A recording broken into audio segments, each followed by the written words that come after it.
আজকের ক্লাসে আমরা দেখব যে কিভাবে টেবিল থেকে ডাটা তুলে এনে ইউজারদের সামনে শো করাতে হয়। তো চলুন তাহলে সেই কাজটা আমরা শুরু করি। তো আমাদের সার্ভারটা স্টার্ট থাকতে হবে, আমি অলরেডি স্টার্ট করে রাখছি। দেন তারপর আমরা ব্রাউজারে হিট করলাম লোকাল হোস্ট। আমাদের প্রজেক্টটা কি ছিল? লোকাল হোস্ট ও পিএইচপি। গত পর্বে আমরা এই পর্যন্ত ক্লাস করে আপনাদেরকে দেখিয়েছিলাম। আই হোপ আপনারা ইতিমধ্যে এই পার্টটা কমপ্লিট করছেন। এখন আমরা সরাসরি চলে যাব আমাদের সেই কাঙ্ক্ষিত ফোল্ডারে। htdocs আসলাম। দেন তারপর এইখানটাতে আমরা যে প্রজেক্ট আমাদের করা আছে এটা আমরা ওপেন করি আমাদের কোড এডিটরে। আমি কোড এডিটর হিসাবে ভিজুয়াল স্টুডিও ব্যবহার করতেছি, আই হোপ আপনারা ইতিমধ্যে সবাই জানেন। তো এইখানটাতে দেখেন আমরা যে মেসেজটা শো করছি এই হচ্ছে মেসেজটা। এই মেসেজটা আমরা এখন হাইড করে দিব এবং আমরা নতুন আরেকটা ফাইল নিতে পারি। আমরা একটা কাজ করি, যেহেতু আমাদের এটা রুট ফাইল, আমাদের ওয়েবসাইটের এটা হচ্ছে মূল রুট ফাইল। তো এই রুট ফাইলটাই মূলত কিন্তু ওয়েবসাইটে শো করে। তো এখন চাচ্ছি এই যে এই ডাটাবেস কানেকশন এটা একটা অন্য একটা ফাইলে রেখে দিব। বিষয়টা আমি অর্গানাইজভাবে করতে চাচ্ছি আপনাদের বোঝানোর সুবিধার্থে, আর কাজটা এইভাবেই করতে হয়। এটা হচ্ছে স্ট্যান্ডার্ড ফরম্যাট, যেমন যে কোনো একটা ফাইলকে নির্দিষ্ট সেই ফাইলের মধ্যে রেখে দেওয়া, মানে যে ফাইলের যে কাজটা সেই ফাইলে সেখানে রেখে দেওয়াটা হচ্ছে স্ট্যান্ডার্ড লেভেল। আচ্ছা, যেমন আমি বলতে চাচ্ছি যে ডাটা বেস কানেকশন, তার মানে db.com মানে কানেকশন, হ্যাঁ, php.com, সরি php.com বলতেছি কেন। তো এই ফাইলটুককে এই যে এর যে কোডিং টুক, এই যে এখানে যে কোডিং টুক আমরা এটাকে কাট করলাম, টোটালি কাট করে এই যে এটার মধ্যে আমরা ঢুকিয়ে দিই। ঠিক আছে, কন্ট্রোল এফ দিয়ে এস দিয়ে দিলাম। তো এইখানটাতে আমি কন্ট্রোল এস দিয়ে সেভ দিয়ে আমরা যদি আমাদের সাইটে রিলোড দিই তাহলে দেখবেন যে এখানে কিছু শো করতেছে না। তার মেন কারণ হচ্ছে আমাদের এই মেইন যে রুট ফাইল এইখানে কিন্তু কিছুই নাই। ঠিক আছে, তো চলুন তাহলে আমরা ওই ফাইলটাকে কানেক্ট করা, এই যে আমাদের যে ডিবিকন এই ফাইলটাকে আমরা কানেক্ট করাবো। তো কানেক্ট করতে হলে অবশ্যই আমাদের পিএইচপির স্টেটমেন্ট ডিফাইন করতে হবে। তো আমি পিএইচপি স্টেটমেন্ট লিখলাম, তারপর এখানে বললাম পিএইচপি, হ্যাঁ। দেন আমাদের কি করতে হবে, আই হোপ আপনারা ইতিমধ্যে সবাই জানেন, কারণ আমি এই বিষয় নিয়ে বিগত অনেকবারই আলোচনা করছি। রিকোয়ার ওয়ান্স এটা দিয়ে আমরা ফাইলকে কানেক্ট করাই। ঠিক আছে, ওকে। তো dbcon.php, ঠিক আছে, ওকে। এবার যদি আমরা ফাইলটাকে এখানে রিলোড দিই তাহলে দেখবেন ওই ফাইলটা আমাদের এখানে শো করতেছে। তাহলে কনসেপ্টটা ক্লিয়ার? ওকে। এবার আমরা যে কাজটা করব, ডাটাবেস থেকে আমরা ডাটা তুলে আনবো। আমাদের আজকের মূল লক্ষ্য হচ্ছে আমরা ডাটাবেস থেকে ডাটাটা তুলে আনবো। আমাদের চলুন আমরা একটু ডাটাবেজে যাই। Local host PHP MyAdmin, I hope আপনারা সবাই জানেন, আপনাদের ইতিমধ্যে মুখস্থ হয়ে যাওয়ার কথা। তো এখানে আমি জুম করলাম। আচ্ছা, এই যে আমাদের টেস্ট ডেটাবেস, এই টেবিলটা থেকে এই ডাটা থেকে এই টেবিলের ডাটাটা আমরা তুলবো। হ্যাঁ, চলুন তাহলে সেই কাজটা আমরা করি। তো আমাদের অবশ্যই কোয়েরি করতে হবে। কোয়েরি করে আমাদের খুঁজে বের করে নিয়ে আসতে হবে। ঠিক আছে, কোয়েরি করার অর্থ কি? অনুসন্ধান করা, খোঁজা, তলাশ করা, এরকম কিছু বোঝায়, তাই না? তো সেই ক্ষেত্রে আমরা আমাদের ডাটাগুলো খুঁজে বের করে নিয়ে আসবো আমাদের এই টেবিলের মধ্যে। তাহলে আমাদের অবশ্যই প্রোগ্রাম করে এই কাজটা করতে হবে, তাছাড়া তো আমরা হাত দিয়ে বের করে নিয়ে আসতে পারবো না, তাই না? আচ্ছা, সেই কাজটা আমাদের করার জন্য আমি এখানে একটা কোয়েরি চালাবো। তো কোয়েরিটা কিভাবে লিখবেন আপনাদের সহজ ফরম্যাটটা বলে দিচ্ছি। এখানে আমরা সিলেক্ট ফ্রম আর টেবিলের নামটা দিলে কিন্তু কোয়েরিটা হয়ে যায়। তবে আপনারা যেই টেবিল থেকে ডাটা নিয়ে আসবেন, আপনাদের PHP MyAdmin চলে আসবেন, আসার পর এই যে এখানে আসার পর আপনাদের কাঙ্ক্ষিত টেবিলটা সিলেক্ট করবেন। ধরুন আমি এই টেবিলতে নিচ্ছি, তো এই টেবিলটা আমি সিলেক্ট করলাম। দেন তারপর এই যে কোয়েরি, সরি আমি একটু অন্য জায়গায় ক্লিক করছি, এই যে কোয়েরি বাটনটাতে মেনুটাতে আমি ক্লিক করলাম। ক্লিক করার পর তারপর অবশ্যই আমাদের এই যে সিলেক্ট, যেহেতু আমরা অল সবগুলো চাচ্ছি, এই যে স্টার চিহ্ন এটাতে সিলেক্ট বোঝায়। ঠিক আছে, তো সেই ক্ষেত্রে দেখেন আমাদের এই কাঙ্ক্ষিত কোডটুকু আমাদেরকে এখানে শো করতেছে। তো আমরা জাস্ট এই কোডটুকে কপি করলাম, কন্ট্রোল সি দিয়ে আমি এই কোডটুকে কপি করলাম। ঠিক আছে, আচ্ছা, এখন আমরা চলে আসলাম আমাদের কোডিংয়ে, জাস্ট এখানে এসে এটাকে পেস্ট করে দিলাম। দেয়ারপর তো অবশ্যই এই কোডটুকে আমরা কোটেশনের মধ্যে রাখবো। কোটেশনের মধ্যে রাখলাম, কোটেশনের মধ্যে রেখে আমরা এটা লাস্টে সেমিকোলন দিয়ে শেষ করে দিলাম। এবার এটাকে আমরা একটা ভেরিয়েবলের ভিতরে ঢুকাই দিই। ঠিক আছে, এত বড় একটা কোড আমরা সব জায়গায় চাচ্ছি না বারে বারে ইউজ করতে, আমরা চাচ্ছি ছোট্ট করে ফেলতে। ছোট্ট করার জন্য কী করতে হবে, আমরা একটা ভেরিয়েবলের মধ্যে ঢুকাই দিতে পারি। চলুন তাহলে আমরা সেটা ভেরিয়েবল দিয়ে দিই। ভেরিয়েবলটা কী দিতে পারি, ফর এক্সাম্পল, আচ্ছা দিলাম কিছু আপনারা যে কোনো নাম দিতে পারেন, হোয়াট এভার। আচ্ছা, এবার এই ভেরিয়েবলটাকে আমরা এখন একটা কোয়েরি চালাই।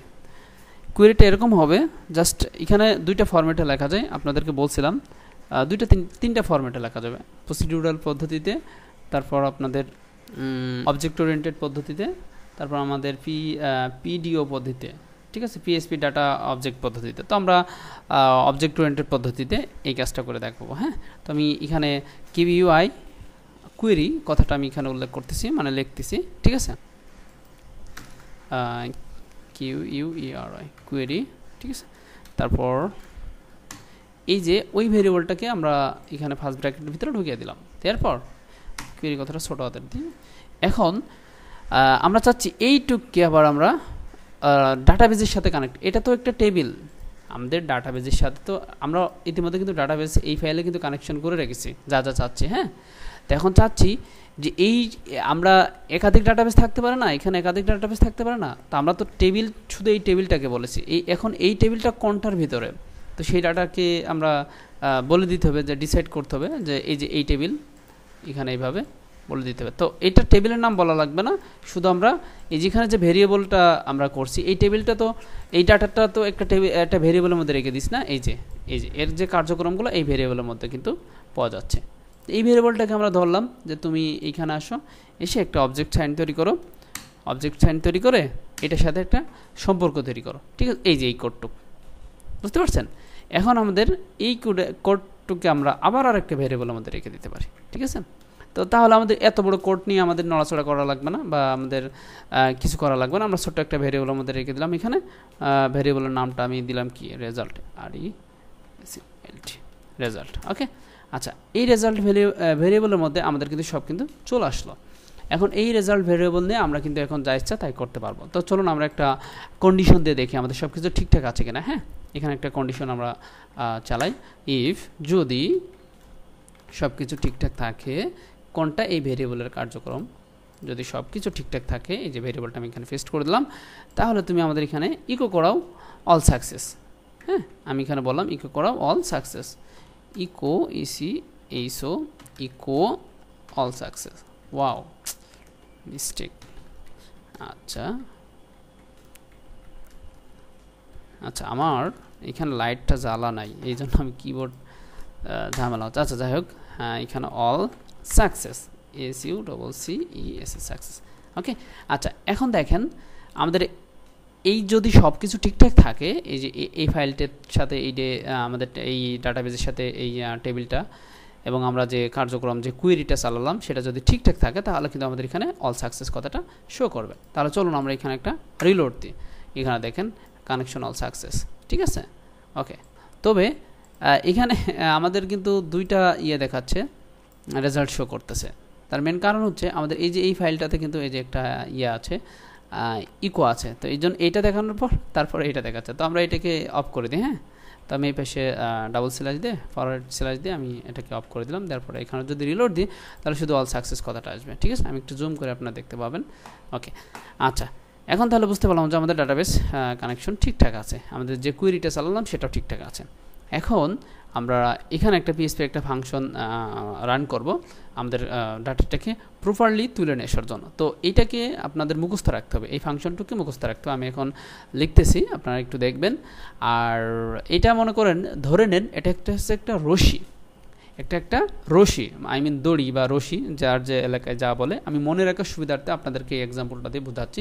রশিটা কী করবে, মনে করেন যে এই রশিটা বেঁধে দিবে ডাটাবেজের সাথে, ইউজারদের যে ভিউ হবে, যে কানেকশনটা হবে, মানে দেখা যাবে, তো সেইটা বেঁধে দেবে। হ্যাঁ, তো এই কাজটা করার জন্য আমাদের পিএইচপির একটা ফাংশন এখানে রান করতে হবে। তো পিএইচপি ফাংশনটা এরকম হতে পারে বা হবে MySQL SQLi _ FETCH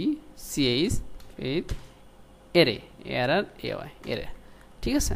দেয়ারফর এইভাবে এই ফাংশনটাকে আমাদেরকে একটু মুখস্থ রাখতে হবে, একটু দেখে রাখেন আপনারা মনোযোগ দিয়ে, এবং এটা আপনারা একটু মুখস্থ করবেন। কী কারণে, যে ডাটাবেস থেকে ডাটা তুলে নিয়ে ইউজারদের সামনে দেওয়ার জন্য এই রশিটা বা এই ফাংশনটুকু আমাদের মুখস্থ রাখতে হবে, ঠিক আছে। আচ্ছা, এখন দেখেন এইটাকে আমরা একটা ভেরিয়েবলের ভিতরে ঢোকা দিতে পারি। ভেরিয়েবলটা আমি ধরেন এখানে ডেটা, এখানে আরেকটু কাজ আছে, আমরা দেখেন ডেটা নামে একটা ভেরিয়েবল নামে এই ভেরিয়েবলের ভিতরে ঢোকা দিলাম। আর এই যে রেজাল্ট, মানে আমাদের কার্যক্রম তো এইটুকুর মধ্যে চলে এসেছে না সব কিছু, এই যে রেজাল্ট ভেরিয়েবলের মধ্যে। এখন তো আমাদের আর কোনো অন্যদিকে বড় বড় কোড দিকে তাকাতে হচ্ছে না, ছোট্ট করে আমরা এই ভেরিয়েবলের মধ্যে সব কিছু ঢুকাই দিয়েছি। তো এটাকে জাস্ট কপি করে আমরা এটার মধ্যে দিয়ে দিলাম, দেওয়ার পর দেখেন এখন আবার এই যে এইটুকের যে কার্যক্রম সব কিছু কিন্তু এই ডাটার ভিতরে ঢুকে গেছে। এখন যদি এই ডাটাকে ধরে আমরা যদি বলি যে আমাদের তুমি টেবিলটা শো করাও, তার মানে এই যে আমাদের এখানে যে ডাটাটা যা যা আছে আমি বলতে পারি যে তুমি আমাদের, চলে যাই আমরা একটু টেবিলের মধ্যে, এই যে তুমি আমাদের ডেট হেডিং শো করাও, ক্যাটাগরি শো করাও, আইডি শো করাও, সব কিছু স্টেপ বাই স্টেপ আমাদের শো করে দেখাও, তাহলে কিন্তু ও কিন্তু শো করে আমাদের দেখাবে। তাহলে চলুন শো দেখার জন্য কী করি, আমরা ইতিমধ্যে জানি সবাই, ইকো করি। ইকো করে ওই ভেরিয়েবলটার নাম দিয়ে আমরা ইরর চিহ্নটা দিলাম, দেওয়ার পর এখানে সেমিকোলন দিয়ে শেষ করে আমরা বলে দিব ক্যাটাগরি। এখানে এই যে ক্যাটাগরিটা আমরা দেখতে চাচ্ছি, এই যে ক্যাটাগরিটা উদাহরণস্বরূপ আমি বলতেছি, ক্যাটাগরিটা এখানে হিট করলাম, এই যে ক্যাটাগরিটা আমরা কপি করলাম, কপি করে আমি এখানে যদি বলি যে তুমি এটা শো করাও, দেখবেন এখানে এটা শো করছে, এই যে সব কিছু চলে আসবে এখানে, এই যে ওয়েব ডেভেলপমেন্ট চলে আসছে, ঠিক আছে।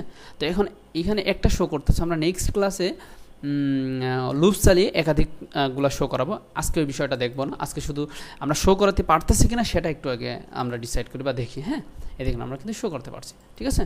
তো আই হোপ আপনার ইতিমধ্যে বুঝতে পারছেন না। তো চলুন আমরা একটা এখানে টেবিল তৈরি করি, আমি HTML দিয়ে ছোটো একটা টেবিল তৈরি করি। তো এখানে ভিডিওটা হয়তো বা একটু বড় হয়ে যেতে পারে, আপনি একটু দেখেন, আমি এই সার দিয়ে একটা বর্ডার দিয়ে দিলাম, নিচে আমরা HTML এর টেবিল, একদম ছোট্ট একটা HTML কোডিং, এটা নিয়ে আপনার বিভ্রান্তিতে পড়ার কোনো দরকার নেই। আমি এই যে টেবিল দিলাম, টেবিলের মধ্যে কি হয় আপনারা ইতিমধ্যে সবাই জানেন, টিআর এর মধ্যে আমাদের কি TH মানে হেডিং, সরি TH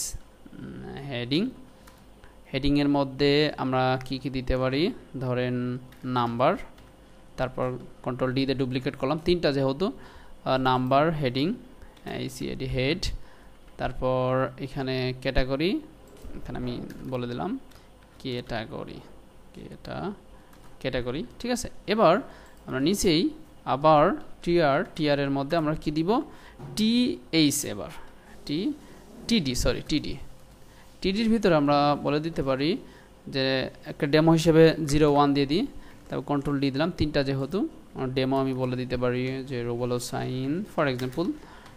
এটা একটা ডেমো তৈরি করতেছি, ডেমো আমরা এডিট করে আমাদের রেজাল্টটা শো করাবো উপরে। হ্যাঁ, ক্যাটাগরি আমরা ধরলাম HEO, তারপর কন্ট্রোল জেড দিয়ে আমরা সেভ দিলে দেখবো এই ইয়েটা দেখবো, এই দেখেন এগুলো কিন্তু HTML কোডিং, এটা নিয়ে ইয়ে করার দরকার নেই, HTML কোডিং। তো যেহেতু আমরা টেবিল তৈরি করছি, তো এটার বর্ডার দিয়ে দিলে একটু সুন্দর দেখা যাবে, আর এই সার দেওয়ার ফলে আমরা এই বর্ডারটা দেখতে পাচ্ছি, উপরে বর্ডারটা, ঠিক আছে। আচ্ছা, তো এখানে আমি বর্ডার BORDR বর্ডার ইয়েটা দিয়ে দিই, ক্লাসটা দিয়ে দিলে দেখবেন যে এখানে বর্ডার চলে আসছে, ঠিক আছে।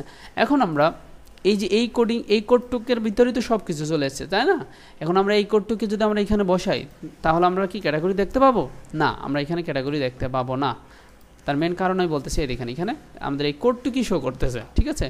তো আমরা তাহলে কি করতে পারি, HTML কোডিংয়ের ভিতরে আমরা যদি PHPর কোনো মান দেখতে চাই, তাহলে অবশ্যই আমাদেরকে PHP শুরু করতে হবে এবং PHP শেষ করতে হবে। এবার যদি এই দেখেন PHP শুরু করলাম এবং PHP শেষ করলাম, এবার যদি আমরা আমাদের এই কোডটুকে পেস্ট করে সেভ দিই, তাহলে দেখবেন যে এই যে এখানে যে ক্যাটাগরিটা দেখতেছেন, এই ক্যাটাগরিগুলো এখানে এই টেবিলের মধ্যে এখানে বসে যাবে। দেখেন, এই দেখুন ওয়েব ডেভেলপমেন্ট, দেখছেন।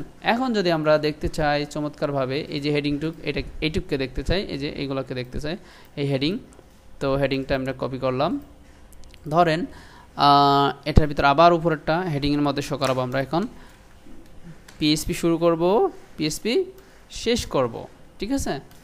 আচ্ছা, এখন আমাদের অবশ্যই ইকো, যেহেতু আমরা দেখতে চাচ্ছি, তাই না? আর কোন ভেরিয়েবল, এই যে উপরের ভেরিয়েবলটা, এই যে ভেরিয়েবলটা, এটার মধ্যে সব কিছু চলে এসেছে কিন্তু। হ্যাঁ, আর আমরা এই ভেরিয়েবল নামটাই এখানে টেনে নিয়ে আসবো, ঠিক আছে, ডেটা। তারপর এটা আমরা থার্ড ব্র্যাকেট দিয়ে আমাদের হেডিংটা দেখতে চাচ্ছি, তাই এটা বলে দিলাম, ঠিক আছে। আচ্ছা, এখন দেখেন নিচেরটা একটু ইরর শো করতেছে, তার মেন কারণ আমরা কোনো কিছু মিসিং করছি, একটু দেখে নিই। ও, এই যে ইয়েটা কোটেশনটা বাইরে চলে গেছে, জন্য ইরর শো করতেছিল। আচ্ছা, এখন দেখেন ওয়েব ডেভেলপমেন্ট চলে এসেছে। এবার আমরা যদি এটাকে ডাইনামিকলি আমরা এই যে এটা শো করাতে চাই, তাহলে এই নিচের কোডটুকু আমরা এখন কপি করতে পারি। আমরা এটাকে কপি করলাম, কপি করে এখানে পেস্ট করে দিয়ে জাস্ট আমি আইডি বললাম, যেহেতু এই যে এখানে এটা আইডি না, এই দেখেন এটা হচ্ছে আইডি, তো এই জন্য আমাদের ডাইনামিকলি এটা শো করবে, যদিও এখানে 1 শো করবে, যেহেতু 1 আছে এখানে 1 শো করছে, দেখছেন? ওকে, তাহলে আশা করি বুঝতে পারছেন কীভাবে আমরা ডাটা টেবিল থেকে তুলে নিয়ে এসে ইউজারদের সামনে শো করালাম। এখন এই টেবিলটা কিন্তু সাধারণ ইউজাররা দেখতে পায় না, কারণ এটা অ্যাডমিনরাই দেখতে পাই। আমরা এই টেবিলটা যেটা, এই টেবিলের যে ডাটাটা সেটা দেখানোর জন্যই যে এটা তুলে নিয়ে এসে ইউজারদের সামনে আমরা শো করলাম, কিসের মাধ্যমে? এই যে এই কোডিংয়ের এই কোয়েরিটার মাধ্যমে, ঠিক আছে?